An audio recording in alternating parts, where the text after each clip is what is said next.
მოგესალმებით. დღეს ყველაზე შორეულ და ყველაზე პატარა ავტონომიურ წარმონაქმნზე ტრისტან და კუნიაზე ვისაუბრებთ. იგი ვულკანური წარმოშობის შორეულ კუნძულთა ჯგუფია სამხრეთ ატლანტის ოკეანეში.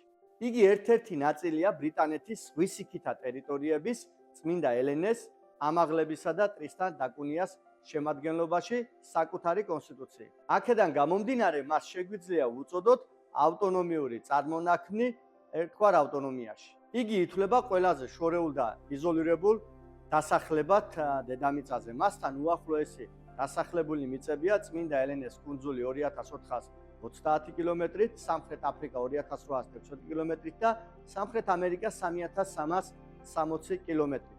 მისი ტერიტორია შედგება დასახლებული კუნძული ტრისტან და კუნიასაგან, რომლის დიამეტრიც დაახლოებით 11 კილომეტრია, ასევე გოფის კუნძულისა და პატარა დაუსახლებელი კუნძულებისაგან.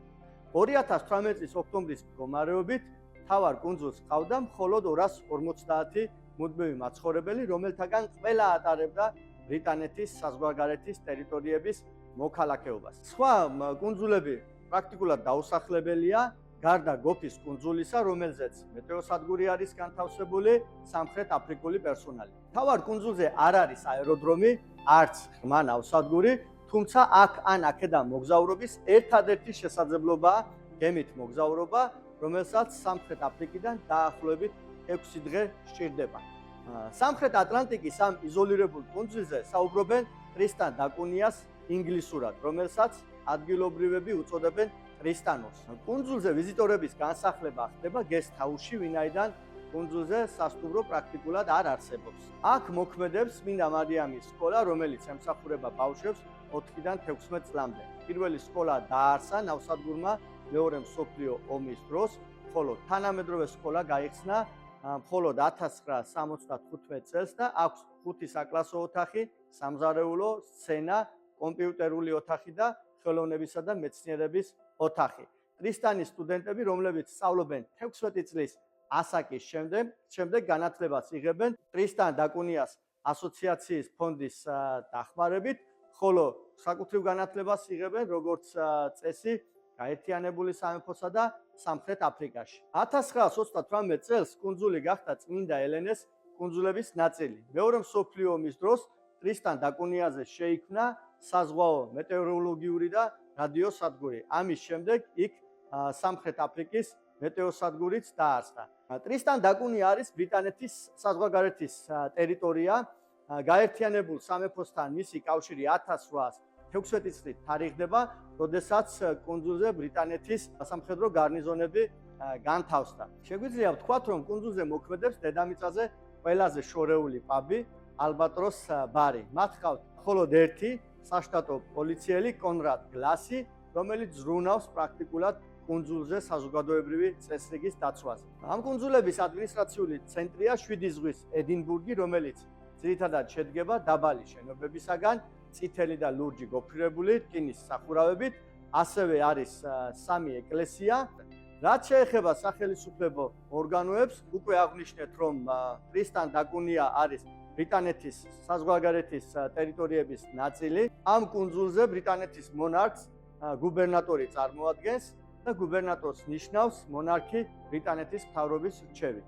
2009 წლამდე ტრისტან და კუნია იყო წმინდა ელენეს კუნძულზე დამოკიდებული ტერიტორია და შესაბამისად უშუალოდ წარმოდგენილი იყო წმინდა ელენეს გუბერნატორის მიერ. წმინდა ელენეს ამაღლებისა და ტრისტან და კუნიას საკონსტიტუციო ორდერმა 2009 წელს წმინდა ელენა, ამაღლების კუნძული და ტრისტან და კუნია გაათანაბრა ტერიტორიის შემადგენელ ნაწილებთან და დაადგინა ტრისტან და კუნიას გუბერნატორის თანამდებობა.